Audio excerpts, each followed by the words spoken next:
This week parasha is Parashat Pinchas. My father is Zechron Livracha. He always used to say Pinchas. Why Pinchas was called Pinchas? Pinchas means Pen-chas. Pen means less. Chas, have Rahmanu, have merciness. Sometimes in life, pen less. Mabodo, less. L-E-S-T, less. Mabodo, Rahmanu dashte. Sometimes in life, a person should not have Rahmanu. Sometimes a person has to get up and do whatever it's right to be done. Pinchas. That's his zealousness. The zealousness of Pinchas, that he has zealousness for HaKadosh Baruch Hu to do whatever that's right, even though that it means to kill another two people together, is a Kohen. Kohen is the symbolic of life. But by the way, Pinchas was not a Kohen, because at the time that Aaron became Kohen and Lazar became Kohen, Pinchas was born already. And Pinchas was not designated as Kohen. And here, he became Kohen with that. That's why HaKadosh says, I will give him British Shalom. So if you look at Shalom, Vav is written, the Vav is cut in the middle, in the Sefer Torah, here also. Now, Vav Ketiyah, Vav is cut. Now, you could read it Shalim. Shalom, Shalim. In other words, he was Kohen, acquire Shalom when you do Shalim.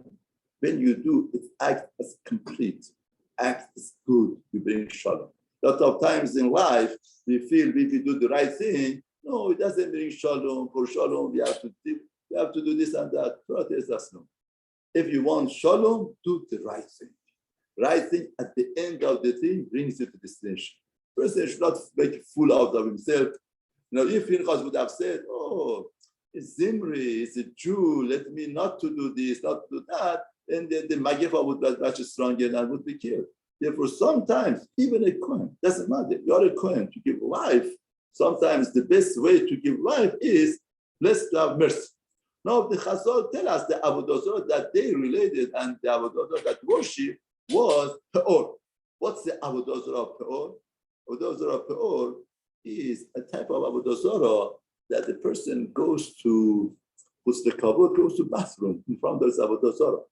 First of all, why should Torah waste our time, waste ink, waste paper to talk about such a foolishness?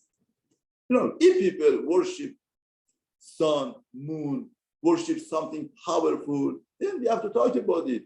We have to and condemn them and to tell them strong. But Avoda Zara, bathroom, going to bathroom, such Avoda Zara.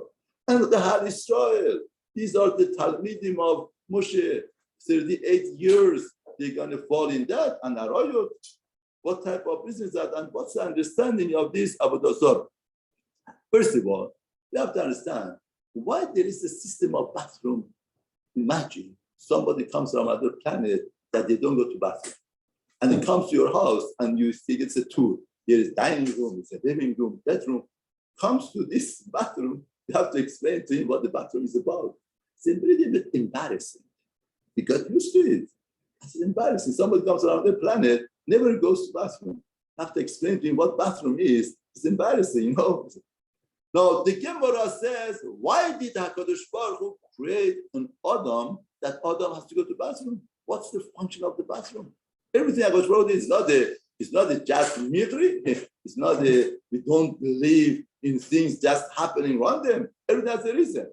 The Gemara says, HaKadosh Baruch Hu foresaw the future, and he saw Melech Haram. Melech Haram was a Melech that helped Shlomo HaMelech to build the Beit HaMikdash.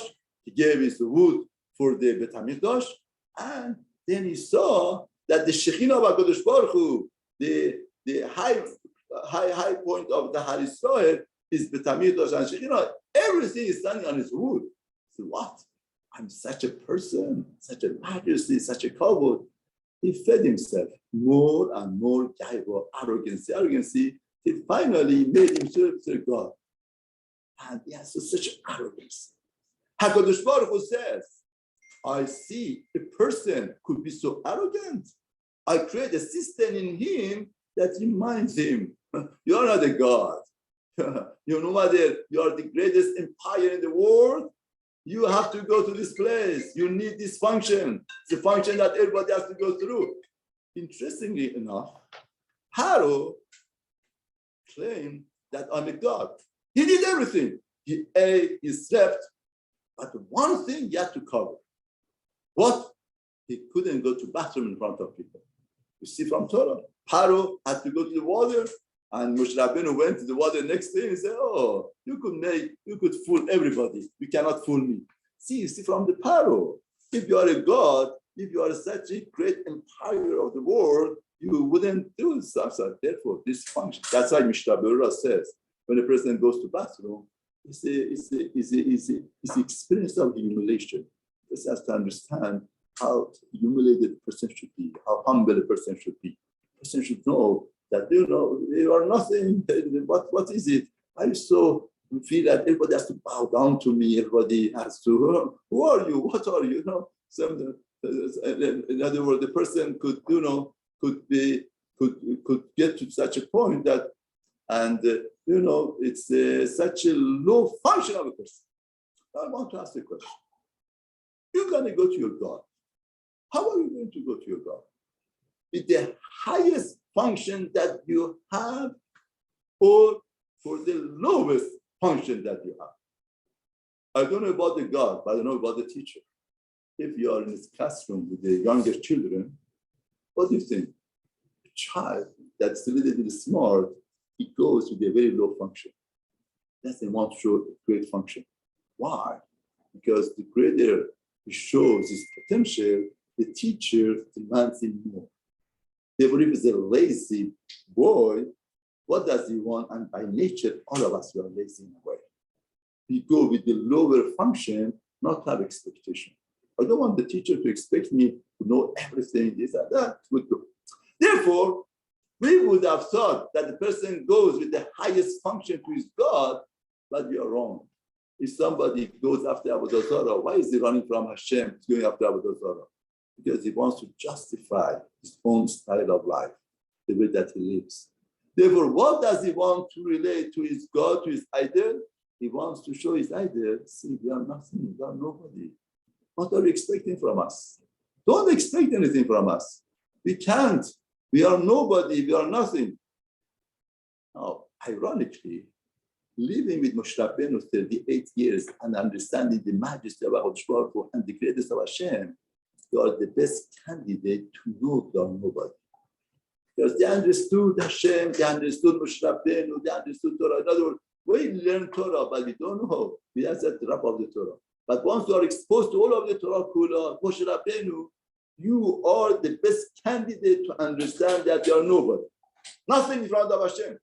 But what does that do to you? That's very important. Good, actually minute, humble. But what does humbleness do to you? You feel humble and you experience that and you want to connect more to HaKadosh Baruch Hu and that helps you. Or you feel nobody, you feel nothing. You feel, what could I do? What can I do? What could I accomplish? And that's the mission of this door, such a high position of the door. That, they were exposed to everything. Somebody was exposed to Daf Yomi and he learned Shas. He came back to me and he said, okay, I saw Shas. What could I do? It's so much, so things. What? Get a Masechet, go through little by little. Amud by Amud, Daf by Daf. Get closer to HaKadosh Baruch Hu. Yes, it's very extensive. It's very wide.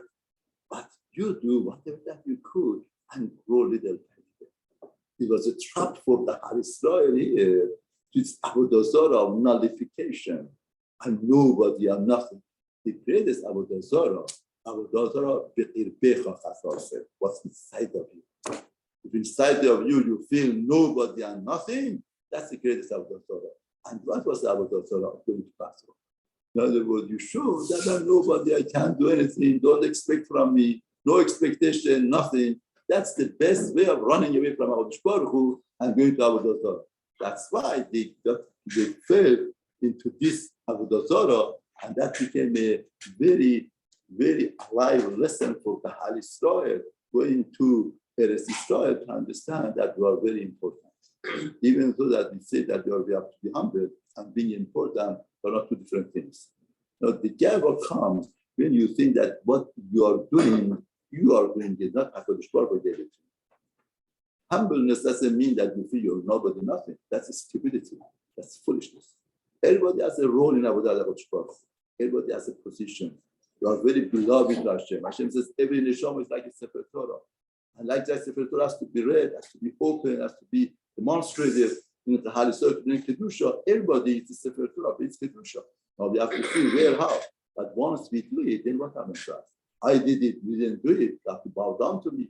I did it, therefore I deserve kavod. No, it was a gift from HaKadosh Baruch Hu. Hashem made it. If Hashem would have freed that cell to become a person, all of the majesty and kavod would not have been there.